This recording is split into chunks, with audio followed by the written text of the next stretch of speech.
नमस्कार। राति 8 बजेको जनता समाचारमा स्वागत छ। म प्रतिमा चौधरी। म अनिस्मा बस्नेत। सबैभन्दा पहिले प्रमुख समाचार। एमसीसीको विरोधमा आज पनि दिनभर प्रदर्शन। एमसीसी पारित भए राष्ट्रिय युद्धको खतरा रहेको नेता सीपी गजुरेलको दाबी। माओवादी र एमालेले एकले अर्कोलाई देखाउँदा सत्तारूढ मुख्य घटक कांग्रेस चेपुवामा। संसदमा एमसीसी पेश हुन नसक्दा सभापतिमाथि प्रश्न उठ्दै।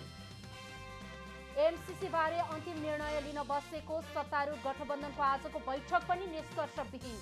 सहमतिका लागि आइतबार पुनः बैठक बस्ने।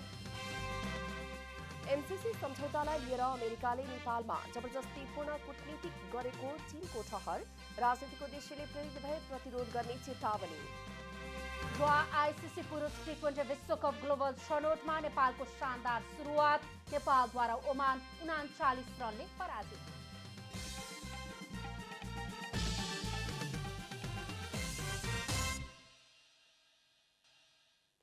अब पूरा समाचार। अमेरिकी सहयोग परियोजना एमसीसी सम्झौतालाई जतिसक्दो छिटो टुङ्गोमा पुर्याउन कांग्रेस सभापति समेत रहनुभएका प्रधानमन्त्री शेरबहादुर देउवाले सहमतिका लागि निरन्तर छलफल गरिरहनु भएको छ। प्रधानमन्त्री देउवाले दलहरूबीच सहमतिको प्रयास गरिरहँदा सत्तारूढ दलका भातृ संगठनहरू र अन्य कम्युनिस्ट घटक भने सडकमा विरोध प्रदर्शन गर्दै आएका छन्।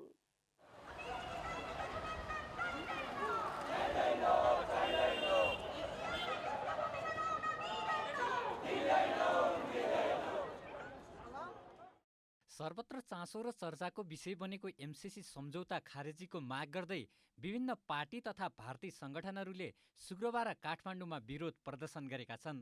विरोध प्रदर्शन कार्यक्रममा देशभक्त जनगणतान्त्रिक मोर्चा नेपालका अध्यक्ष सीपी गजुरेलले एमसीसी संसदबाट पास भए राष्ट्रिय युद्धको खतरा रहेको बताउनुभयो। उहाँले यदि एमसीसी संसदबाट पास गराउने षड्यन्त्र सफल भए देशमा विकराल अवस्था सिर्जना हुने दावी समेत गर्नुभयो। अहिलेको अवस्था के छ भने त्यसलाई टेबल गरेर जसरी पनि टेबल गरेर एमालेसँग मिलेर नेपाली कांग्रेसले त्यसलाई पारित गर्ने र त्यसलाई लागू गर्ने भनेर उनीहरू त्यो योजनामा छन्। त्यसकारण चाहिँ यदि एमसीसी सम्झौता खारिज गरिएन भने त्यसको परिणाम के हुन्छ भन्ने कुरा सायद शासक वर्गले यो सोचिसकेका छैन। एमसीसीले गर्दा देश अहिले गम्भीर मोडमा रहेको भन्दै अध्यक्ष गजुरेलले अमेरिकी सरकारद्वारा प्रत्यायोजित रूपमा दिइएको एमसीसी पास गर्न अमेरिकाले दबाब दिइरहेको आरोप समेत लगाउनुभयो। अमेरिकालाई हामी स्मरण गराउन चाहन्छौँ 1960-70 को दशकमा भियतनामबाट उनीहरू कसरी भाग्नु पर्यो। भर्खरकै कुरा गरौँ, धेरै समय पनि भएको छैन ती अफगानिस्तानबाट अमेरिकनहरू कसरी भाग्नु पर्यो। त्यसकारण चाहिँ त्यो कुरा अमेरिकनहरूले पनि बुझ्नुपर्छ र उनीहरूले त्यो अवस्था आउन नदिनको निम्ति हामी के भन्न चाहन्छौँ भने अमेरिकाले जुन अहिले दबाब सिर्जना गरिरहेको छ त्यो दबाब सिर्जना गर्न बन्द गर्नुपर्छ। त्यस्तै राष्ट्रिय जनमोर्चाकी उपाध्यक्ष दुर्गा पौडेलले अमेरिकाले सहयोगको नाममा नेपालको सार्वभौम सत्तामाथि हस्तक्षेप गर्न खोजेको आरोप लगाउनुभयो। उहाँले एमसीसी सहयोग हो भने अमेरिकाले जबरजस्ती गर्न नहुने बताउनुभयो। एमसीसीका बारेमा आफ्नो पार्टीले सडक र सदन दुवैतिरबाट खबरदारी गरिरहेको भन्दै उपाध्यक्ष पौडेलले कुनै पनि हालतमा एमसीसी पारित गर्न नदिने बताउनुभयो। यो असंलग्न परराष्ट्र नीतिको पनि खिलाफ छ एमसीसी। एमसीसीलाई समर्थन गर्नु भनेको अमेरिकाको क्याम्पमा जानु हो, त्यो स्पष्ट छ। चाहे जोसुकैले जेसुकै भनोस्, त्यो क्याम्प कुनै क्याम्पमा हामी खडा हुन जरुरी छैन। त्यसैले हाम्रो परराष्ट्र नीतिको पनि खिलाफ हुन्छ। त्यसैले हामीले यो एमसीसीको पूर्ण रूपले खारेजीको माग गर्छौँ। पछिल्लो समय एमसीसीको विषयलाई लिएर सडकमा विरोध प्रदर्शन भइरहँदा सरकारले भने एमसीसीलाई विवादको विषय बनाउन नमिल्ने, बरु संसदको विषय बनाई संसदबाट नै टुङ्ग्याउनु पर्ने बताउँदै आएको छ। तर सर्वत्र चर्चा र चासोको विषय बनिसकेको एमसीसी सम्झौतालाई टुङ्गोमा पुर्याउन सरकारलाई त्यति सहज भने देखिँदैन। क्यामेरामा साजन थापा र प्रद्युम्न सिंहका साथ महेश कठायत, काठमाडौँ। नेकपा माओवादी केन्द्र र नेकपा एमाले एकले अर्कोलाई देखाउँदा सत्तारूढ मुख्य घटक नेपाली कांग्रेस पनि चेपुवामा परेको छ। एमसीसी संसदमा पेश हुन नसक्दा कांग्रेस सभापतिमाथि पार्टी भित्रैबाट प्रश्न उठ्न थालेको छ। नेकपा माओवादी केन्द्रले एमसीसी दर्ता हुनुअघि एमाले संसद अवरोध गर्न छाड्नुपर्ने शर्त राखेको छ। एमाले छोरी कुटेर बुहारी तर्साउन अर्थात् संसद अवरोध हटाएर गठबन्धन तर्साउन सहमत भएमा बिना संशोधन टेबल भएमा मात्रै पनि सरकारबाट बाहिरिने बताएको माओवादी केन्द्र टेबल गर्न सहमत होला वा के गर्ला अन्यलपूर्ण छ। एमालेबाट संसद अवरोध नहट्ने देखेको माओवादीले कार्यनीतिक रूपमा एमालेलाई पहिलो शर्तका रूपमा तेर्साउन भने सफल भएको छ।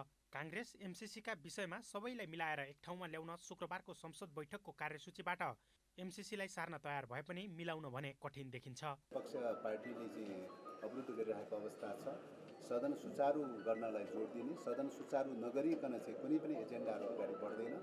त्यसकारणले सदन सुचारू गर्नलाई जोड दिने। नेकपा माओवादी केन्द्रले तपाईँले भन्नुभयो जस्तो अब नेपाली काङ्ग्रेससँग यो गठबन्धन कायम राख्ने या अन्य हिसाबले उसले कुनै त्यस्तो कार्यनीति बनाएको छ भने त्यो उसले बुझ्ने कुरा हो।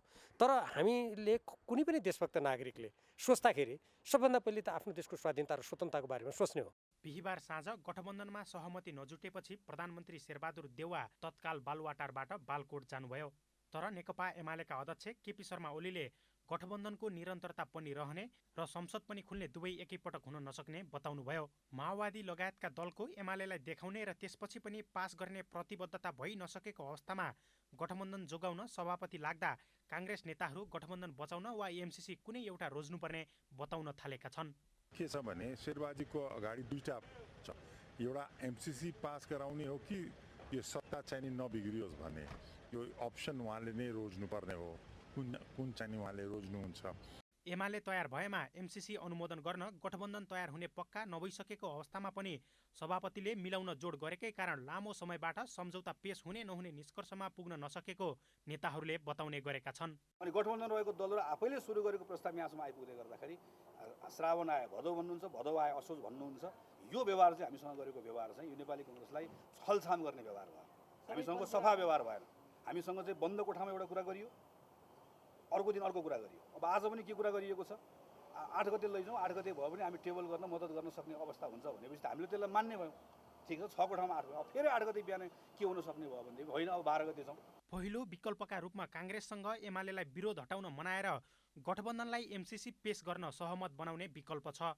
तर विरोध हटे पनि गठबन्धन तयार बन्नेमा भने शङ्का छ। दोस्रो, गठबन्धन टुटाउने र एमालेलाई विश्वस्त पार्ने विकल्प काङ्ग्रेस सामु छ।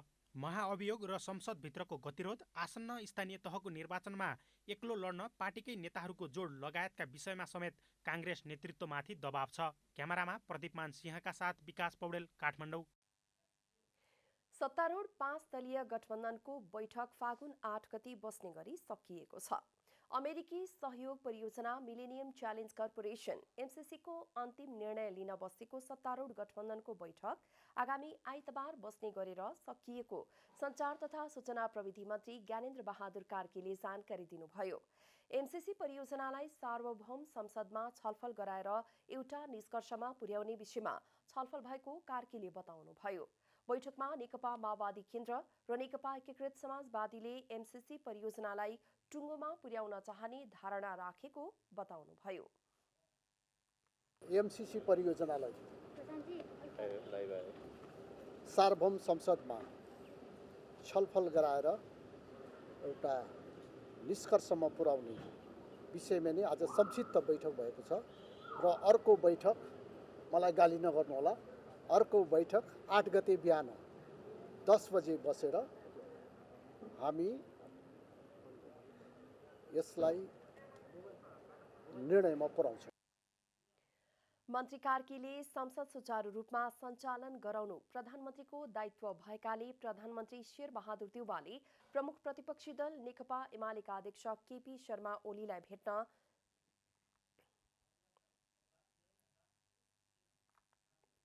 बालकोट गएको बताउनुभयो। भेटघाटमा अध्यक्ष ओलीले एमसीसी परियोजना र संसदलाई सुचारू रूपमा सञ्चालन गराउने कुरामा सकारात्मक रूपले लिने विश्वास दिलाउनु भएको समेत बताउनुभयो।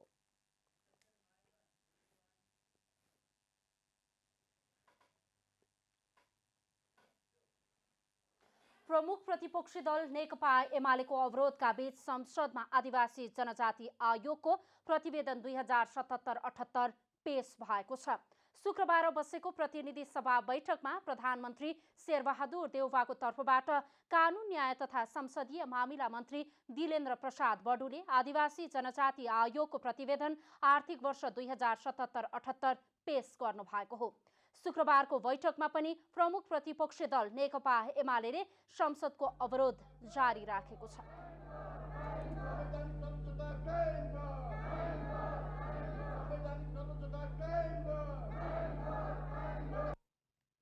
सभामुख अग्निप्रसाद सापकोटाले प्रतिनिधि सभामा विचाराधीन रहेका विधेयकहरूलाई पारित गर्न तथा कानुन निर्माणको कामलाई अगाडि बढाउनका लागि संसदमा भइरहेको अवरोध खोल्न अनुरोध गर्नुभएको थियो। विचाराधीन रहेका विधेयकहरूलाई नियमअनुसार पारित गर्ने, आम नागरिकका दैनिक समस्याहरू जनप्रतिनिधिले सरकारलाई सुनाउने, समाधानको प्रयत्न गर्ने, सरकारलाई संसदप्रति उत्तरदायी बनाउने, कानुन निर्माण एवं निगरानी गर्ने कार्यहरू समेत अवरोधका कारण प्रभावित हुन पुगेको कुराप्रति ध्यान आकर्षण गराउँदै अवरोध अन्त्य गरी सभा सञ्चालनमा सहयोग गर्न म सम्बन्धित मान्य सदस्यहरूलाई विशेष अनुरोध गर्दछु।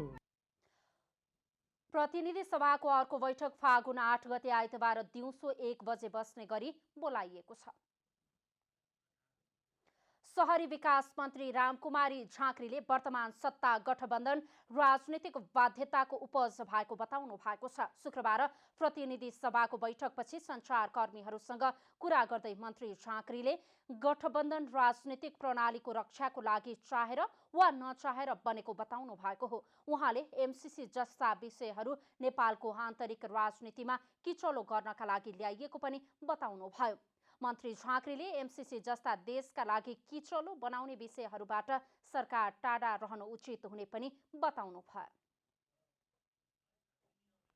अनावश्यक ढङ्गले किचलो हाल्नको लागि ल्याइएका विषयहरू हुन् र यो विषयबाट अलग रहनु, सचेत हुनु र राष्ट्रको हितमा, राष्ट्रको क्रेडिबिलिटीमा, सरकारको क्रेडिबिलिटीमा सचेत हुनु चाहिँ जरुरी छ जस्तो लाग्छ मलाई। त्यस्तै सत्तारूढ दल नेपाली कांग्रेसका सांसद डाक्टर शशाङ्क कोइरालाले एमसीसी नेपालले पारित गर्नुपर्ने बताउनुभयो। उहाँले प्रधानमन्त्री तथा नेपाली कांग्रेसका सभापति शेरबहादुर देउवाका अगाडि एमसीसी त्याग्ने वा गठबन्धन बचाउने भन्ने दुई विकल्प रहेको र उहाँले आफ्नो निर्णयहरू बारम्बार भनिरहेको पनि बताउनुभयो। एमसीसी पास गराउने हो कि यो सत्ता चाहिँ नबिग्रियोस् भन्ने यो अप्सन उहाँले नै रोज्नुपर्ने हो। कुन चाहिँ उहाँले रोज्नुहुन्छ। अब एमसीसी पारित गरौँ भने गठबन्धन टुट्न सक्ने सम्भावना देख्छु म। होइन, गठबन्धनलाई राख्ने हो भने एमसीसी छोड्नु पर्यो। दुईटा मध्ये एउटा मात्रै हुन सक्छ भन्ने मलाई लागेको छ।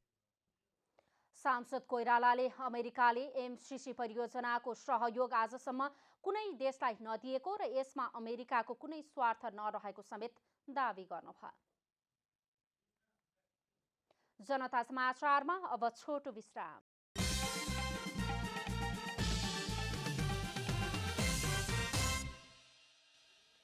जनता समाचारमा अब थप समाचार।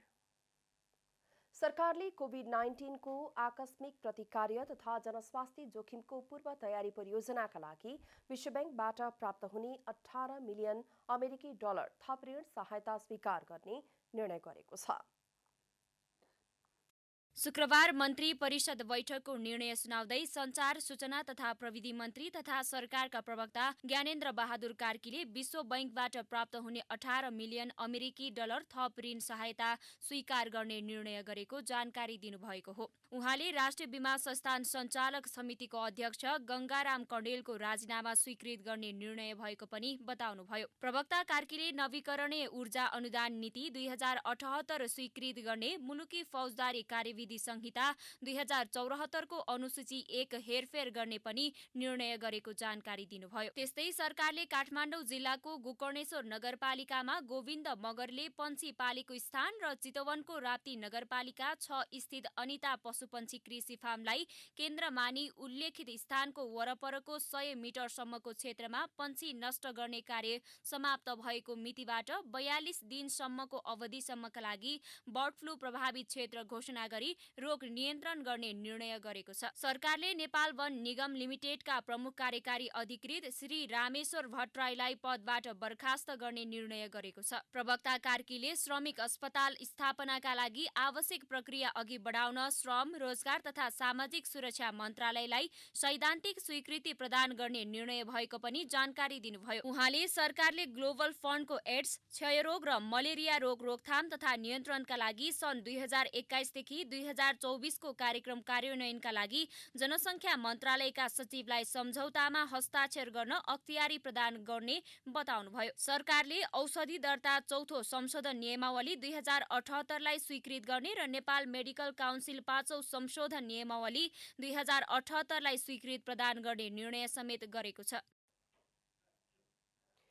नेपालमा पछिल्लो 24 घण्टामा कोरोनाका 437 जना नयाँ संक्रमित थपिएका छन्।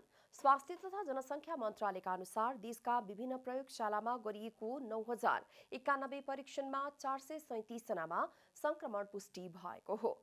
यो सँगै नेपालमा कोरोना संक्रमितको कुल संख्या 11,13,544 पुगेको छ। तीमध्ये 9,75,132 जनाको PCR र 1,38,412 जनाको एन्टिजेन विधिबाट परीक्षण गरिएको थियो। कुल संक्रमित मध्ये 9,48,784 जना निको भएका छन्। त्यस्तै मन्त्रालयका अनुसार पछिल्लो 24 घण्टामा 2 जनाको कोरोनाबाट मृत्यु भएको छ। यो सँगै नेपालमा हालसम्म कोरोनाबाट मृत्यु हुनेको कुल संख्या 11,913 पुगेको छ। अहिले कोरोना संक्रमित निको हुने धेरै र संक्रमण पुष्टि हुने कम रहेको पनि मन्त्रालयले जनाएको छ। शुक्रबार सक्रिय संक्रमित घटेर 14,435 जना कायम भएको छ। संघीय सरकारले गर्न खोजेको प्रहरी भर्नालाई रोक्न माग गर्दै मध्य प्रदेश सरकारले सर्वोच्च अदालतमा रिट दायर गरेको छ। संघीय सरकारले प्रहरी समायोजन गर्न अनिच्छा देखाएको तथा प्रदेश सरकारको कार्यक्षेत्रमा रहेका अधिकारलाई वञ्चित गर्दै प्रहरी भर्ना गर्न लागेको भन्दै मध्य प्रदेश सरकारले संघीय सरकारका विरुद्ध सर्वोच्च अदालतमा रिट दायर गरेको हो। शुक्रबार जनकपुर धाममा पत्रकार सम्मेलन गर्दै आन्तरिक मामिला तथा सञ्चार मन्त्री भरत प्रसाद शाहले प्रहरी प्रधान कार्यालय, गृह मन्त्रालय र प्रधानमन्त्री तथा मन्त्री परिषदको कार्यालयलाई विपक्षी बनाई मुद्दा दायर गरिएको बताउनुभयो। संघीय सरकारसँग प्रहरी समायोजनका लागि पटक पटक आग्रह गर्दा समेत समायोजन गर्नका लागि चासो नदेखाएकाले बाध्य भएर कानुनी उपचारका लागि जानु परेको उहाँले बताउनुभयो। संघ सरकारले र गृह मन्त्रालयले प्रदेश सरकारको कार्यक्षेत्रभित्र रहेका चाहिँ अधिकारलाई वञ्चित गर्दै धामाधम जो प्रहरी चाहिँ भर्ना गर्दैछ त्यसका रोक्नका निमित्त हामीसँग अरू कुनै बाटो रहेन। त्यसकारण हामीले सम्मानित सर्वोच्च अदालतलाई हामी राखेका छौँ र हामी सम्मानित चाहिँ सर्वोच्च अदालतमा उत्प्रेषणयुक्त परमादेश समेतको चाहिँ हामी मुद्दा दायर गरेका छौँ। सर्वोच्च अदालतले सो मुद्दाको पेशी फागुन 10 गतेका लागि तोकेको मन्त्री शाहले जानकारी दिनुभयो। उहाँले अदालतले संविधानको पालना गर्न र चोर बाटोबाट गर्न लागि प्रहरी भर्नालाई रोक्नेमा विश्वास समेत व्यक्त गर्नुभयो।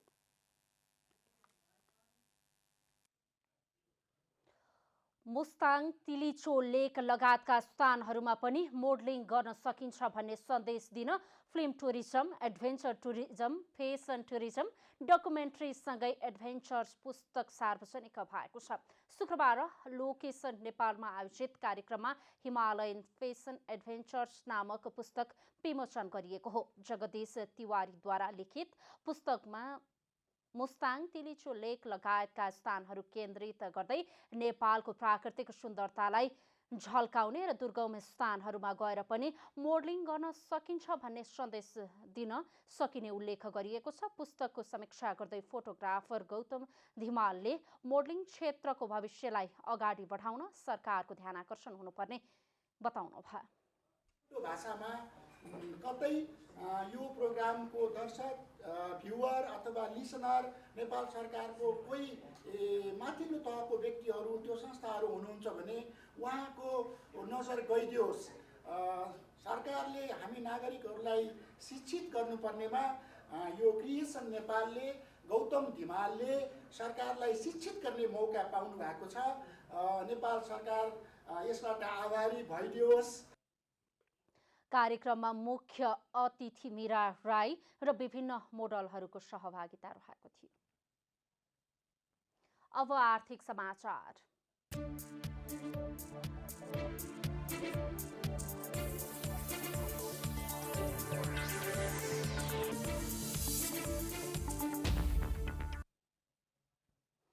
अटोमोबाइल्स एसोसिएसन अफ नेपाल नाडाका अध्यक्ष ध्रुव थापाले मौद्रिक नीति मार्फत अटोमोबाइल्स क्षेत्रलाई अनुत्पादक क्षेत्रमा राखेर सधैँ फेल्ने नीति स्वीकार गर्न नसकिने बताउनु भएको छ। अध्यक्ष थापाले नेपाल राष्ट्र ब्याङ्कले सार्वजनिक गरेको मौद्रिक नीतिको अर्धवार्षिक समीक्षामा अटो व्यवसायलाई अनुत्पादक भित्र राखेर सधैँ पेल्ने नीति नाडाले स्वीकार गर्न नसक्ने बताउनु भएको हो। उहाँले सरकारले एउटा क्षेत्रमा सुधार गर्नुपर्ने भए पनि अटोमोबाइल्स क्षेत्रको नाम उल्लेख नगरी कडाई गर्न खोजेको बताउनु भयो।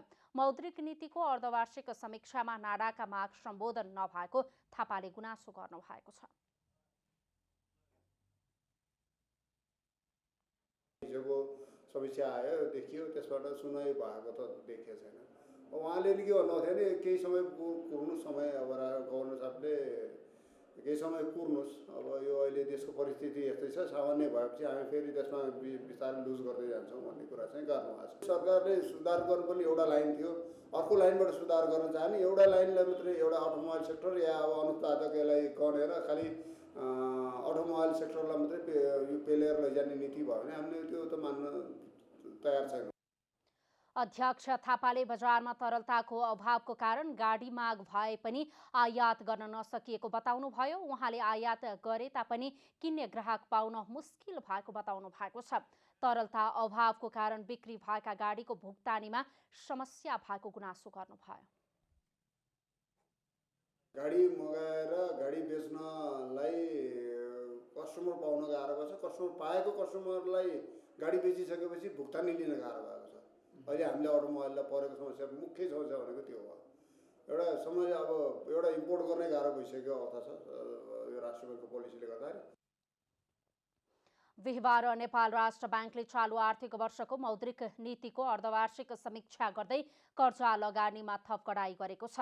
राष्ट्र ब्याङ्कले समीक्षा मार्फत ब्याङ्क तथा वित्तीय संस्थाले प्रवाह गरेको ट्रस्ट रिसिट लगायतका आयात कर्जा, व्यक्तिगत कर्जा, जग्गा फ्लटिङ सम्बन्धी रियल इस्टेट कर्जा, व्यक्तिगत हायर पर्चेज कर्जा तथा मार्जिन प्रकृतिको कर्जाको जोखिम भारमा पुनरावलोकन गर्ने नीति ल्याएको छ। पोखराको पर्यटकीय गन्तव्य फेवाताल किनारबाट सारङकोट डाँडासम्म शुक्रबारदेखि अन्नपूर्ण केबल कार सञ्चालनमा आएको छ। फेवाताल र सारङकोट डाँडा दुई पर्यटकीय गन्तव्यलाई जोड्नको लागि अन्नपूर्ण केबल कार प्रालीले केबल कार निर्माण गरेको हो। केबल कार पोखरा महानगरपालिका 18 को सेदीबाट सारङकोटसम्म 2265 मिटर लामो रहेको छ। 13 वर्ष अगाडि अध्ययन भएर 2 अर्बभन्दा बढी लगानीमा निर्माण गरेर शुक्रबारदेखि व्यावसायिक सेवा सुरुवात गरिएको हो।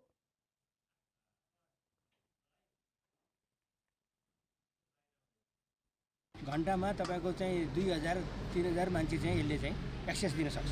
करिब चाहिँ अब दिनमा 5000, एक दिनमा एभरेजमा हामीले चाहिँ 4 देखि 5000 मान्छे चाहिँ को चाहिँ यसमा केबल कारमा चाहिँ यात्रु चाहिँ चढाउन सक्यौँ भने यो चाहिँ राम्रो हुन सक्छ। त्यस्तै अन्नपूर्ण केबल कार प्रालीका प्रबन्ध निर्देशक दिनेश पौडेलले केबल कार पोखराको गहना भएको बताउनु भएको छ। उहाँले फेवातालबाट सारङकोटसम्म केबल कारबाट 9 मिनेटमा पुग्न सकिने बताउनु भयो। सारङकोटसम्मको दूरी 9 मिनेटमा तय गर्न सकिन्छ। यो केबल कारमा बसेर तपाईँहरूले फेवाताल, सनराइजहरू, सनसेटहरू, प्याराग्लाइडिङहरू, इन्टरनेसनल एयरपोर्टहरू र प्लस त्यसका बावजुद उत्तरतिर भएका हिमालहरूको सूर्योदयको उदायको र अस्ताएको मनमोहक दृश्यहरू चाहिँ तपाईँले अपलोड गर्न सक्नुहुनेछ। केबल कारले आगामी नयाँ वर्षमा ग्रान्ड लन्चिङ गर्ने र हालका लागि सट लन्चिङ मार्फत बिहान 10 बजेदेखि 4 बजेसम्म व्यावसायिक सञ्चालन गर्ने तयारी गरेको छ। जनता समाचारमा अब छोटो विश्राम।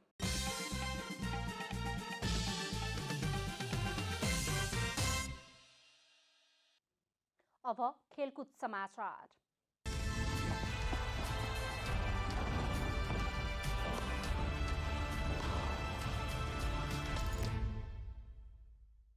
आइसिसी पुरुष टी20 विश्वकप ग्लोबल छनौट अन्तर्गत नेपालले आयोजक ओमनमाथि 39 रनको जित हात पारेको छ। 118 रनको लक्ष्य पछ्याएको ओमन 17 ओभरमा अलआउट हुँदै 78 रन मात्रै जोड्न सक्यो। ओमनका लागि नसिम खुसीले 24 रन, अमिर कालिमले 9, जतिन्दर सिंहले 9, खबर अलीले 7, फ्याज बटले 6, कलिमुल्लाहले 5, अयान खानले 3, जिसन मक्सुदले 2 र सोएब खानले 1 रन बनाए। नेपालका लागि कमल सिंह ऐरीले सर्वाधिक 3 विकेट लिए। कप्तान सन्दीप लामिछाने र दिपेन्द्र सिंह ऐरीले समान 2-2 विकेट लिए। अविनाश बोहरा र जितेन्द्र मुखियाले 1-1 विकेट हात पारे। कमल सिंह ऐरीले नेपाललाई पहिलो ओभरमै सफलता दिलाएका थिए। कमलले पहिलो ओभरको तेस्रो बलमा कश्यप प्रजापतिलाई दिपेन्द्र सिंह ऐरीबाट 0 रनमा क्याच आउट गराएका थिए। यसअघि अल अमेरात क्रिकेट मैदानमा टस हारेर पहिले ब्याटिङ गरेको नेपालले निर्धारित 20 ओभरमा 8 विकेट गुमाएर 117 रन जोड्न सक्यो। लोकेश बमले 16, ज्ञानेन्द्र मल्लले 15, दिपेन्द्र सिंह ऐरीले 11, विवेक यादवले 7, कुशल भुर्तेलले 5, आसिफ शेखले 4 र कमल सिंह ऐरीले 1 रन बनाए। शहीद स्मारक ए डिभिजन लिगमा अब 2 चरणका खेल मात्रै बाँकी छन्। साबिक विजेता मछिन्द्रले उपाधि रक्षा गरिसकेको छ भने रेलिगेसनबाट बस्न पुछारका टोलीले मेहनत गर्नुपर्नेछ। यस्तै मनाङ मर्स्याङ्दी र 3 स्टार सँगै त्रिभुवन आर्मी क्लब बीच शीर्ष स्थान पछिको स्थानका लागि हुने प्रतिस्पर्धाले 12औं चरणका खेल रोमाञ्चक बन्ने देखिन्छ। शनिबार दशरथ रङ्गशालामा तालिकाको पुछारमा रहेको च्यासल युथ क्लबले रेलिगेसन क्षेत्रभन्दा 1 स्थान माथि रहेको टोली फ्रेन्ड्स क्लबसँग प्रतिस्पर्धा गर्दैछ। दुवै टोलीलाई जित आवश्यक छ। फ्रेन्ड्स रेलिगेसन निश्चित गर्न खराब नतिजाबाट गुज्रिरहेको च्यासल युथ विरुद्ध स्पष्ट अङ्कका लागि खेल्नेछ भने च्यासल पनि रेलिगेसन बस्ने गुरु योजनाका साथ फ्रेन्ड्स विरुद्ध मैदानमा उत्रिनेछ। च्यासललाई फ्रेन्ड्ससँगको हारले रेलिगेसन पक्का जस्तै हुने भएकोले गरया मरको अवस्थामा 3 अङ्कका लागि खेल्नेछ। जसै पनि हामीले रेलिगेसन जोनबाट बचाउने हो। भोलिको माग मेन इम्पोर्टेन्ट। भोलि जित्यो भने हाम्रो लगभग 80% जस्तो होइन रेलिगेसन जोनबाट सेफ हुने जस्तो देखिन्छ। तर हामी भोलि जितको लागि खेल्छौँ, 100% विनको लागि खेल्छौँ। जित्नै पर्छ। जितको बिना अरू विकल्प छैन। 12औं चरणको खेल अन्तर्गत शनिबार नै हुने दिनको दोस्रो खेल च्याम्पियन भइसकेको मछिन्द्र फुटबल क्लब र 3 स्टार क्लब बीच प्रतिस्पर्धा हुँदैछ। च्याम्पियन मछिन्द्र 3 स्टार विरुद्धको खेलमा जित निकाल्दै जारी लिगमा अपराजित यात्रालाई निरन्तरता दिन चाहन्छ। अब लिग जितिसक्यौँ अस्ति नै होइन, त्यो त खुसियाली छँदैछ। अब अनबिटन रन चाहिँ होइन, त्यो एउटा प्लान छ। त्यही अनुसार नै अब हामीले तयारी गरिरहेको छौँ होइन। हामी यो लिगमा चाहिँ अनबिटन भएर चाहिँ लिग जित्न चाहन्छौँ भनौँ न। प्रेसर त घट्यो, तैपनि एउटा जित्नै पर्छ भन्ने चाहिँ छ क्या टिममा, किनभने त्यो पनि एउटा रेकर्ड हो क्या। अब लिग त जितिसक्यो, भरे अब लिग जितिसकेपछि पनि अब हार्यो भने चाहिँ एउटा नमजै हुन्छ नि त, किनभने त्यही कारण पनि अब जित्नै पर्ने छ हाम्रो होइन। 12औं चरणको खेल अन्तर्गत विभागीय टोली नेपाल पुलिस क्लब र एफएफ क्लब बीच प्रतिस्पर्धा हुँदैछ। एफएफले अघिल्ला खेलमा अपनाएको सुखद रणनीतिको सूत्रलाई निरन्तरता दिन चाहन्छ भने पुलिसले पनि जितको खोजीमा मैदान उत्रिनेछ। सम्मानजनक स्थानका लागि पुलिसका लागि जित निकै महत्त्वपूर्ण हुनेछ। 11औं चरणको खेल सकिदासम्म च्याम्पियन टोलीको टुङ्गो लागिसकेको छ भने रेलिगेसनमा पर्ने टोलीको निधो हुन बाँकी छ।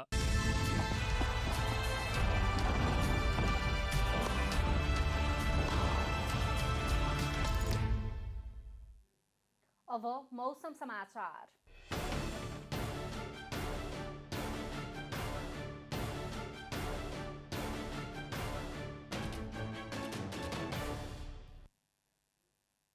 हाल देशको पहाडी भूभागमा मौसम आंशिकदेखि सामान्यतया बदली रही तराईका भूभागमा आंशिक बदलीदेखि सामान्यतया सफा रहेको छ। आज राति देशभर मौसम आंशिक बदली रहने जल तथा मौसम पूर्वानुमान महाशाखाले जनाएको छ। अब देशभरका विभिन्न स्थानका मौसम सम्बन्धी थप विवरण।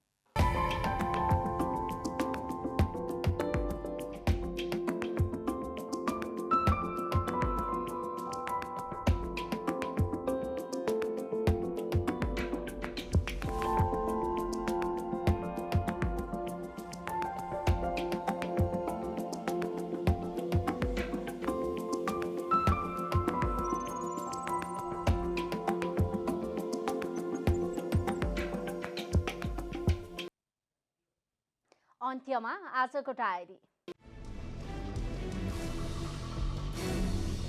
एमसीसी विरुद्धमा आज पनि 8 दलले विरोध प्रदर्शन गरेका छन्।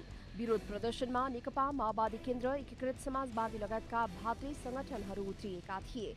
उनीहरूले एमसीसीलाई यथास्थितिमा पारित गर्न नसकिने भन्दै विरोध जनाएका छन्।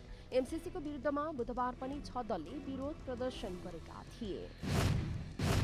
प्रमुख प्रतिपक्षी दल नेकपा एमालेको अवरोधका बीच संसदमा आदिवासी जनजाति आयोगको प्रतिवेदन 2077-78 पेश भएको छ। आज बसेको प्रतिनिधि सभा बैठकमा प्रधानमन्त्री शेरबहादुर देउवाका तर्फबाट कानून, न्याय तथा संसदीय मामिला मन्त्री दिलेन्द्र प्रसाद बडुले आदिवासी जनजाति आयोगको प्रतिवेदन आर्थिक वर्ष 2077-78 पेश गर्नु भएको हो। शुक्रबारको बैठकमा पनि प्रमुख प्रतिपक्षी दल नेकपा एमालेले संसदको अवरोध जारी राखेको छ। राष्ट्रिय प्रजातन्त्र दिवसको अवसरमा सरकारको सिफारिसमा राष्ट्रपतिले 501 जना कैद माफी दिनुभएको छ। मन्त्री परिषदको सिफारिसमा राष्ट्रपति विद्यादेवी भण्डारीले 501 जना कैदीबन्दीको भुक्तान हुन बाँकी कैद सजाय मिनाहा गर्नुभएको हो। राष्ट्रपति कार्यालयबाट शुक्रबार जारी सूचनामा फागुन 7 गतेदेखि लागू हुने गरी भुक्तान हुन बाँकी कैद माफी मिनाहा गरिएको उल्लेख छ। भारतको विशेष अदालतले 14 वर्ष अघि भएको एक श्रृङ्खलाबद्ध बम विस्फोटको घटनामा संलग्न 38 जनालाई फाँसीको सजाय सुनाएको छ। अन्य 11 जनालाई आजीवन कैदको सजाय सुनाइएको छ। सन् 2008 मा अहमदाबाद बम विस्फोटमा 77 जना आरोपी थिए। तीमध्ये 49 जना दोषी ठहर भएका छन् भने 28 जनाले सफाई पाएका छन्। आईसीसी पुरुष टी20 विश्वकप ग्लोबल छनौट अन्तर्गत नेपालले आयोजक ओमानमाथि 39 रनको जित हासिल गरेको छ। 118 रनको लक्ष्य पछ्याएको ओमान 17 ओभरमा अल आउट हुँदै 78 रन मात्र जोड्न सक्यो। नेपालका लागि कमल सिंह एरीले सर्वाधिक 3 विकेट लिएका थिए। कप्तान सन्दीप लामिछाने र दिपेन्द्र सिंह एरीले समान 2 विकेट लिएका थिए।